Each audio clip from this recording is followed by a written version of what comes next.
6 de la tarde en punto, estos son los dos datos económicos más importantes del momento.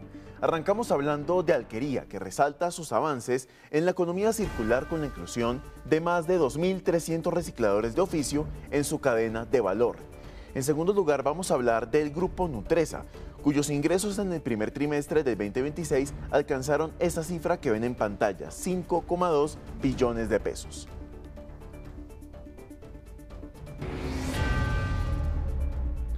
También concluye una nueva jornada en las bolsas de valores más importantes del mundo que tuvieron una jornada mixta. El Dow Jones terminó con 49.760 unidades, subiendo 0,11%. El Nasdaq se ubicó en 26.088 unidades, cayendo 0,71%. Y el Standard & Poor's 500 cerró en 7.401 unidades, cayendo 0,16%. Finalmente, el precio del oro concluyó en $4.722.60 la onza. Cayó 0,13% según la última revisión. Recordemos que el oro opera de lunes a viernes durante las 24 horas del día. Y a esta hora, estas son las noticias económicas más importantes. Arrancamos hablando de las utilidades de Ecopetrol, que en el primer trimestre del 2026 llegaron a 2,9 billones de pesos aproximadamente. El dato cae 7,7% frente al mismo periodo del año pasado. En segundo lugar, hay que hablar de ese 13,3% que fue el crecimiento de la deuda externa en febrero del 2026 en comparación con el mismo mes del año pasado. Para el segundo mes de este año, la deuda externa se ubicó en 252.168 millones de dólares. Y finalmente vamos a hablar de los 80.720 créditos otorgados para 6 ciudades del país que hacen parte de la estrategia de inclusión financiera de Monet en alianza con gobiernos locales. Esto es Economía al Día de Negocios DITU. Sean todos bienvenidos. Y antes de entrar en materia con estos temas que les acabo de mencionar, vamos a ver cómo cierran los principales indicadores económicos. Arrancamos con el dólar, que termina la jornada en 3.777 pesos, según datos de Z-ICAP. El dato subió 18 pesos frente a la TRM vigente para hoy, que es de 3.759 pesos. La TRM que regirá mañana es de 3.775 pesos con 7 centavos. En cuanto al barril de petróleo Brent de referencia para Colombia, se ubicó al cierre en $107 con 66 centavos, subió $3 con 45 centavos frente al último dato que fue de $104 con 21 centavos. Y el precio del café de referencia para mañana se mantiene estable en 2.300.000 pesos. Iniciamos esta emisión hablando de Ecopetrol, que reveló sus estados financieros para el primer trimestre del 2026. El dato para los 3 primeros meses de este año fue de aproximadamente 2,9 billones de pesos. Esta cifra cae 7,7% frente al mismo periodo del año pasado, cuando se ubicó en 3,1 billones de pesos aproximadamente. Hay que recordar que las utilidades del primer trimestre del año han ido en constante deterioro desde 2022. Para entonces el indicador se ha ubicado en cifras aproximadas: 2022 6,6 billones de pesos, 2023 5,7 billones de pesos, 2024 un poco más de 4 billones de pesos, 2025 3,1 billones de pesos y finalmente este 2026, el primer trimestre, 2,9 billones de pesos. Nuestra compañera Laura Rojas nos tiene más detalles desde el lugar de la noticia. Laura, buenas tardes. Sebastián, ¿qué tal? Muy buenas tardes, 6:03 de la tarde y hace pocos minutos terminó esa rueda de prensa donde se entregaron esos resultados financieros que usted lo acaba de decir muy bien. En el primer trimestre de 2026, comparado con el mismo periodo del año anterior, las utilidades cayeron 7,7%, que dejándolas hubo una caída a 2,9 billones de pesos. En este caso, pues el presidente encargado de Ecopetrol, Juan Carlos Hurtado, quien ha estado al frente también de diferentes proyectos de Ecopetrol durante los últimos 25 años y ahora pues es el presidente encargado porque el presidente Ricardo Roa pues tuvo o tiene en este momento una licencia de vacaciones, pues dijo que también hay algunos proyectos que han ayudado también a que Ecopetrol se mantenga. Puso también sobre la mesa algunas cifras, lo que pasó en el tercer o cuarto trimestre de 2025, que sí subieron las utilidades en comparación con el primer trimestre de 2026. En el cuarto trimestre del año pasado, las utilidades estaban en 1,5 billones de pesos y aquí son 2,9 billones de pesos, un aumento de 93%. Sin embargo, pues algunos números sí siguen estando en rojo, preocupa también a los analistas, como usted lo dijo muy bien, Sebastián, nuevamente la caída de 7,7%. Hay que decir también, Sebastián, que habló sobre la salida de uno de los miembros de la Junta Directiva de Ecopetrol, que es Juan Gonzalo Castaño, quien hoy presentó su renuncia, y se conoció la semana pasada también en la Junta del Banco de la República. El ministro de Hacienda habló de una asamblea extraordinaria, dijo que iba a haber algunos movimientos sobre esta junta directiva y hoy conocemos pues la renuncia de Juan Gonzalo Castaño. Hoy, pues el presidente encargado, Juan Carlos Hurtado, manifestó que no se necesita ya de una asamblea extraordinaria. Sin embargo, pues sí se cuestiona bastante sobre ese gobierno corporativo. Nuevamente algunos analistas dicen que cómo serían esas decisiones al interior de la petrolera, porque recuerde usted que si se hacen algunos negocios debe pasar por la junta directiva esas decisiones tan importantes. Lo que ha pasado, por ejemplo, con el Permian, lo que pasó el año pasado, que se conoció que Ecopetrol no hizo uno de los negocios importantes con Estados Unidos, que lo que buscaba pues era encontrar petróleo a través de la modalidad de fracking, y eso no le gustó al presidente Gustavo Petro. Entonces por eso no se firmó ese contrato, pero eso primero pasó por la junta directiva. Entonces pues sí ha sido bastante cuestionado. Estas son las dos noticias bastante importantes. Entonces una caída importante de las utilidades de 7,7% y también la salida de uno de los miembros de la junta directiva de Ecopetrol, Sebastián. Dos noticias muy importantes que surgen en esta primera presentación de resultados de Ecopetrol en lo que va del 2026. Laura, muchas gracias por esta información. Sebastián. Hablamos al respecto esta tarde con el exministro de Hacienda, Juan Camilo Restrepo, y estas fueron sus apreciaciones sobre la situación de la estatal petrolera. Claro, y beneficiaría mucho más a nuestro país si tuviéramos más producción que vender a $100. El problema es que, como no se volvió a explorar, las reservas y la producción están pasmadas. Entonces, no se ha podido beneficiar Ecopetrol de estos buenos precios, o se ha beneficiado muy marginalmente. ¿Qué deberá hacer el nuevo gobierno?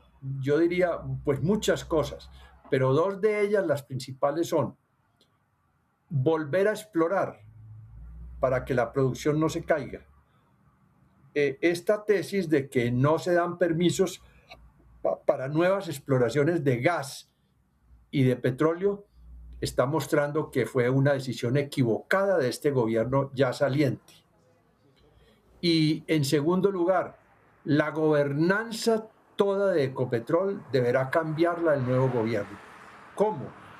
Volviéndole a dar seriedad, altura e independencia a la Junta Directiva de Ecopetrol. Para seguir analizando este tema, nos conectamos con la expresidente de la Junta Directiva de Ecopetrol, Mónica de Grave. Doctora de Grave, bienvenida. Buenas tardes y gracias por la invitación.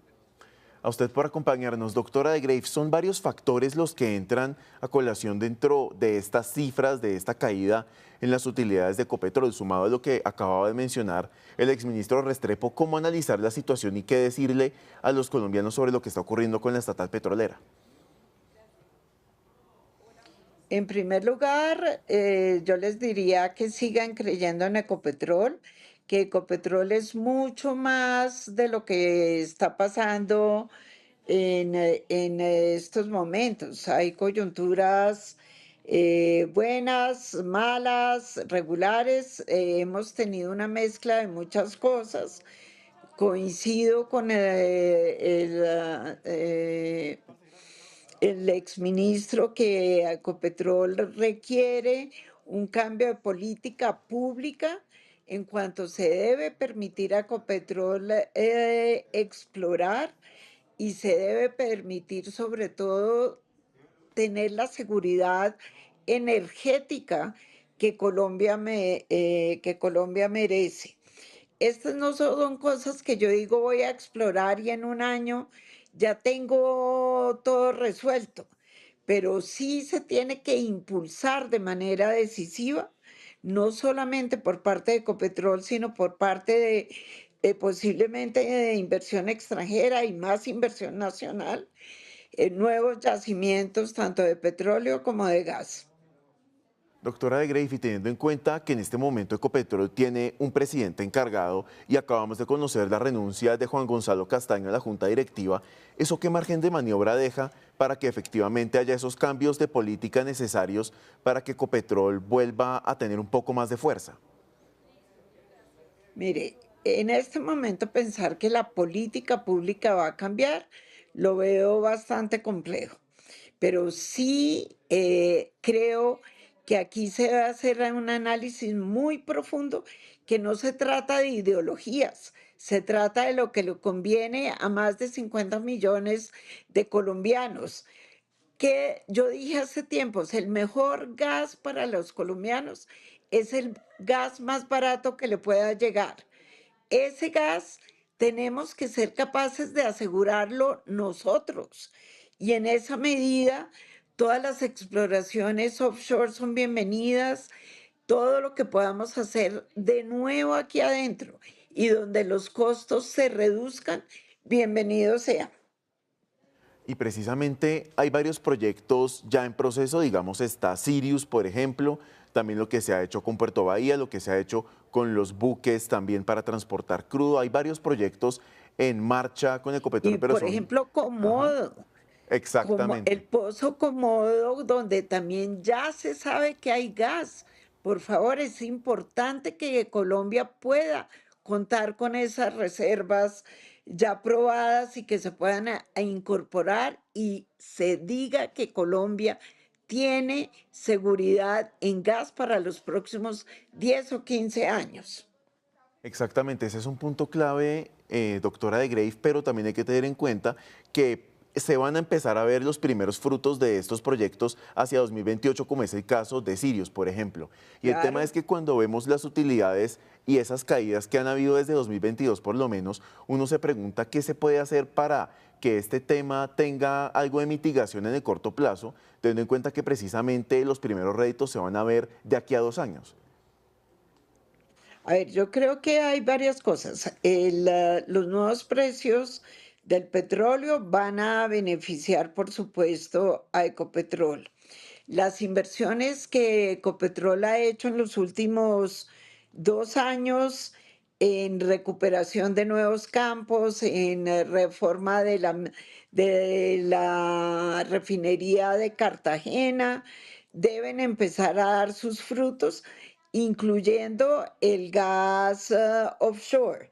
Entonces, pues yo espero que se le puedan dar buenas noticias al país en incorporación de reservas, en un precio adecuado del petróleo y unas inversiones nuevas en la medida que tengamos estas mejores utilidades con los nuevos precios de petróleo. Siempre también se ha dicho que hay dos factores muy importantes que afectan a Ecopetrol. El precio del petróleo, que ya no sería una disculpa adicional, y la tasa de cambio.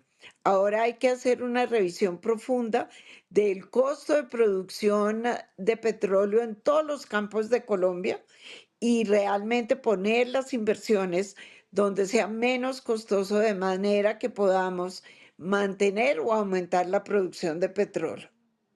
Por supuesto, son noticias que todos los colombianos esperamos y que obviamente se espera también que esto se dé en el menor tiempo posible para ver esas utilidades de Ecopetrol nuevamente al alza. Mónica de Greiff, expresidenta de la Junta Directiva de Ecopetrol, gracias por estos minutos aquí en Economía al Día.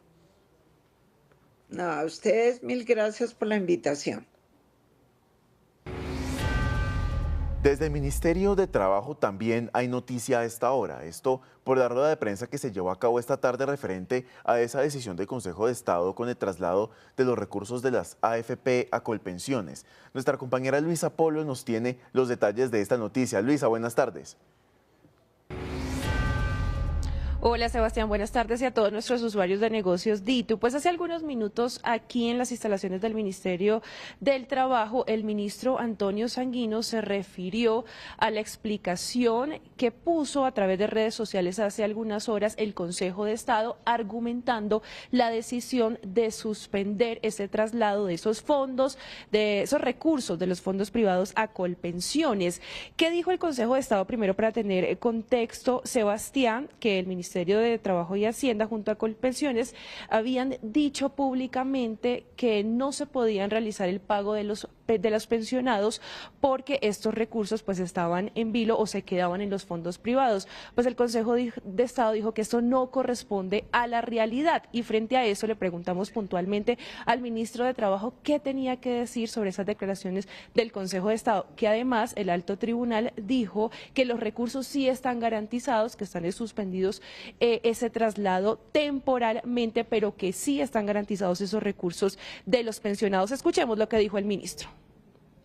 Es un pronunciamiento absolutamente descarado e igualmente inaceptable. Ellos saben que la plata, los 5 billones de pesos, están en los fondos privados y que esos 5 billones de pesos garantizan la sostenibilidad de las mesadas pensionales de 25.000 trabajadores. Así lo habían decidido hace 15 días y de un momento a otro cambian de opinión. Y aquí yo creo que hay razones extralegales a ese pronunciamiento del Consejo de Estado.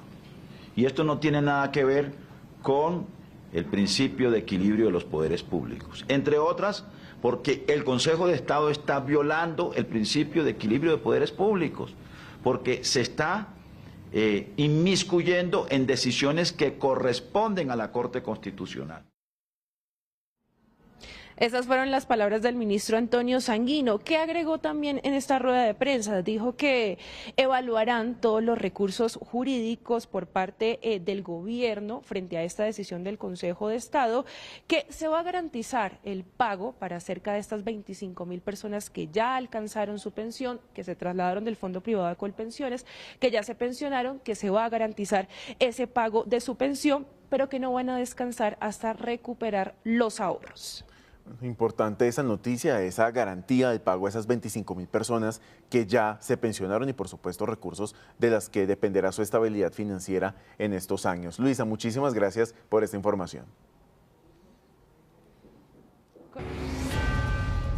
En otras noticias, la fintech colombiana Monet anunció que alcanzó más de 47.000 personas registradas, 80.720 créditos otorgados y más de 6.800 millones de pesos en desembolsos para 6 ciudades del país. La compañía ha desarrollado un modelo de microcrédito digital que permite identificar, evaluar y financiar a poblaciones excluidas del sistema financiero. Pero para hablar de este tema y seguir ampliando este logro nos acompaña Camila Fajardo, directora financiera de Monet. Directora, bienvenida. Buenas noches a todos, muchísimas gracias por la invitación y feliz de poder compartir con ustedes esta noticia. Gracias, directora. Contémosle a los usuarios en qué consiste ese modelo de microcrédito digital que está impulsando Monet. Perfecto, claro que sí. Nosotros somos una plataforma de crédito digital que está disponible para cualquier persona en Colombia que tenga un reporte negativo en las centrales de riesgo o que no cuente con ese historial crediticio. Lamentablemente en Colombia más del 68% de las personas cuentan con alguna de estas dos condiciones previamente mencionadas y eso hace que más de 23 millones de adultos en Colombia no tengan acceso al crédito. Es por eso que hemos desarrollado a través de tecnología y de inteligencia artificial un algoritmo que permite evaluar personas que históricamente fueron rechazadas por la banca tradicional para que puedan acceder a créditos que van entre 50 y 500.000 pesos y que están disponibles para cualquier persona que tenga una cuenta o billetera digital, que tenga ingresos recurrentes en esa cuenta o billetera digital superiores a 1 millón de pesos y que pues necesiten acceder a este tipo de créditos como una alternativa al gota a gota y estos préstamos informales. Directora, ustedes también están trabajando en este tema con gobiernos locales acá en el país. Recordemos a los usuarios cuáles son y en qué ha consistido ese trabajo mancomunado entre Monet y estos gobiernos en particular. Claro que sí, Sebastián. Nosotros actualmente ya llevamos más de 6 alianzas con diferentes alcaldías a lo largo y ancho del país. En este modelo y en este sentir de poder impulsar las alianzas público-privadas, ya llevamos más de 80.720 créditos otorgados con alianzas en Bogotá, Medellín, Cali, Santa Marta, Montería y Valledupar.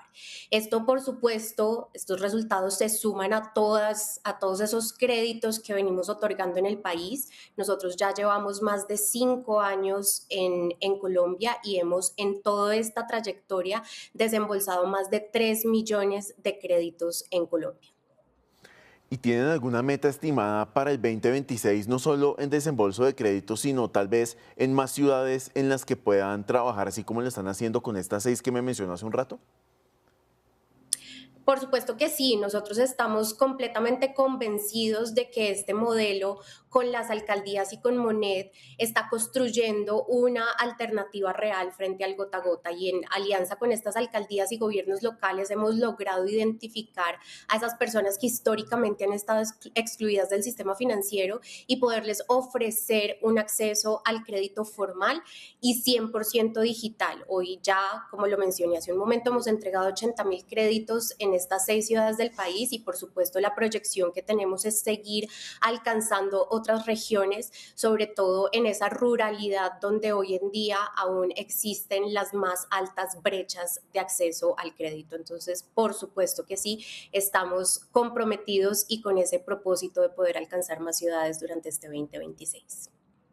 Directora, en estos 5 años que lleva Monet en Colombia, ¿qué han notado dentro del sistema financiero, esa inclusión que se requiere en esas zonas rurales que usted acaba de comentar? ¿Qué hace falta y en dónde puede estar tal vez la clave para seguir avanzando en esta materia? Bueno, hay una realidad que no podemos rechazar y lastimosamente como país pues tenemos este fenómeno de los préstamos informales y ellos atienden a una población que tradicionalmente no solo es excluida o tienen autosesgos a la hora de acceder a créditos o al sistema financiero en general, sino que también buscan estas soluciones por un tema de inmediatez. Y durante estos 5 años que llevamos de recorrido y en la experiencia que hemos logrado tener a través de las diferentes alianzas y la operación general que hemos tenido de Monet, nos hemos dado cuenta y nos hemos puesto en la tarea de generar soluciones, una solución de crédito que solvente esa inmediatez que requieren hoy en día los colombianos. Por eso, hoy a través de toda esta nueva estrategia de Breve, nosotros podemos dispersar un crédito en minutos a la llave que tienen los usuarios activa, justamente para atacar esa solución o ese dolor que tienen los colombianos por los cuales acuden al gota a gota. Precisamente me gustaría profundizar en ese tema de Breve, aprovechando que lo menciona, directora, en estos meses que lleva en operación el sistema de pagos inmediatos del Banco de la República. ¿Cuál ha sido ese principal cambio que se ha dado con la llegada de esta plataforma y cómo esperan que se solidifique tal vez esa facilidad de los usuarios para enviar, recibir dinero en esta nueva realidad de finanzas abiertas? Para nosotros es supremamente importante esta nueva implementación que se ha hecho y poder contar, sobre todo en Monet, con esta solución para desembolsar créditos en tiempo real. Creo que al final termina siendo un beneficio directo para los usuarios que puedan acceder a dinero en segundos, que puedan acceder a un crédito, por ejemplo, 24/7, que es algo que en la banca tradicional es muy difícil de ver, y para nosotros ha sido uno de los comportamientos que más crecimiento ha tenido a lo largo de estos meses en los que estamos dispersando a través de los rieles de Breve, poder evidenciar ese pico, sobre todo en esos horarios y esas fechas en las que antes acceder a un crédito era absolutamente imposible.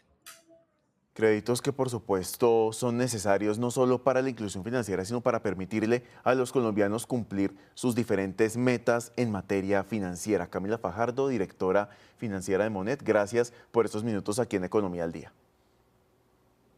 Muchísimas gracias a ustedes, Sebastián, y feliz noche para todos. Igualmente.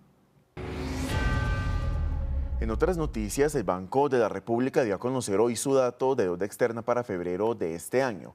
De acuerdo con el emisor, el indicador llegó a 252.168 millones de dólares para el segundo mes del 2026. Ese dato creció 13,3% frente a febrero del año pasado, cuando se ubicó en 222.573 millones de dólares. Además, febrero marca el segundo mes consecutivo en el que la deuda externa supera los 250.000 millones de dólares.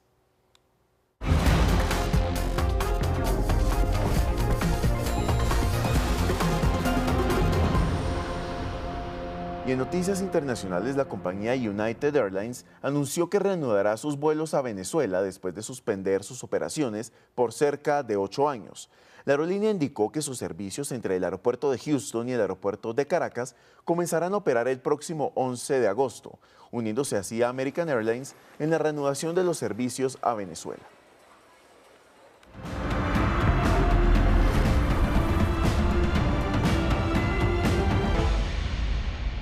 Y en la movida empresarial hay que hablar de Royal Films y DirecTV, que sellaron una alianza para transmitir el Mundial 2026 en salas de cine de más de 32 ciudades del país. La iniciativa llevará los partidos de la Selección Colombia y otros encuentros destacados del torneo a pantalla gigante con sonido envolvente y experiencias inmersivas para los aficionados. La apuesta busca convertir las salas de cine en nuevos espacios de entretenimiento y socialización alrededor del fútbol, compitiendo con bares y gastrobares durante la Copa del Mundo. De acuerdo con análisis del sector, los eventos deportivos de gran magnitud pueden incrementar hasta en 25% las ventas en bares y restaurantes, reflejando el impacto económico que generan este tipo de encuentros. Y hay que hablar ahora de cine, porque la película Michael, la vida de Michael Jackson, se ha convertido en un estreno clave para este 2026. Pues esta película no solo es considerada la biopic musical más exitosa de todos los tiempos, sino que además ha marcado un momento clave para la industria musical. Angie Jiménez nos tiene más detalles. Hola usuarios de Di2 Negocios, bienvenidos a nuestro show económico. Les cuento que hoy el fenómeno global de Michael Jackson no para, pues no solo está impulsando la taquilla mundial, sino también la industria musical. La producción inspirada en la vida de Jackson ya supera los 530 millones de dólares, equivalentes a unos 2.10 billones de pesos colombianos, y ha generado un crecimiento histórico en las plataformas de streaming. Gracias a este impacto, les cuento que también el rey del pop se convirtió en uno de los pocos artistas en lograr álbumes dentro del top 10 de Billboard, esto en cada década desde los años 70. Así que se consolida con un récord de permanencia y vigencia en la industria musical. Por ejemplo, esta semana Thriller, considerado el disco más vendido de todos los tiempos, volvió al puesto 7 de Billboard, mientras que Number One alcanzó el lugar número 10, superando el desempeño que tuvo durante un lanzamiento original en 2003. Expertos en la industria aseguran que el éxito de la película también disparó las ventas de vinilos, mercancía oficial y reproducciones digitales en catálogos del artista, especialmente también entre las nuevas generaciones que hasta ahora lo están descubriendo y escuchando su música por primera vez. Michael Jackson, como podemos ver, sigue marcando tendencia en la música y ahora en el cine con su película biográfica que pueden disfrutar ahora en salas de cine de todo Colombia. Con estas noticias terminamos esta emisión de Economía al Día. Como siempre, gracias por acompañarnos para conocer las noticias que son protagonistas en materia económica, tanto en Colombia como en el mundo. Los dejo con toda la programación de Negocios Di2. Feliz noche.